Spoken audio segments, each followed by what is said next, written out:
விலகணும், ஆனா முடியல. சில நேரங்களில் விலக வேண்டும் என்று மனம் சொல்கிறது, ஆனால் நினைவுகள் விடுவதில்லை.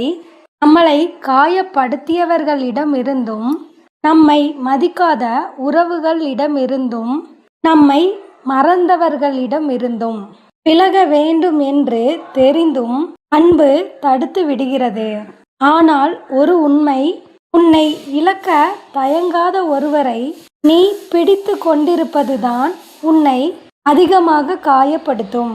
சில பிரிவுகள் வலி தரலாம், ஆனால் அந்த வலி ஒரு நாள் உன் அமைதிக்கான விலையாக மாறும். பேசக்கூடாது என்று முடிவெடுக்கிறாய், ஆனால் அவரின் ஒரு மெசேஜுக்காக மனம் காத்திருக்கிறது. இதுதான் அன்பின் வலி. ஆனால் நினைவில் வை, உன்னை மதிக்காத இடத்தில் தங்குவது அன்பு இல்லை, அது உன்னை நீயே காயப்படுத்திக் கொள்வது. விலகுவது கடினம்தான், ஆனால் சில நேரங்களில் விலகுவதுதான் உன்னை நீ காப்பாற்றிக் கொள்வதற்கான ஒரே வழி.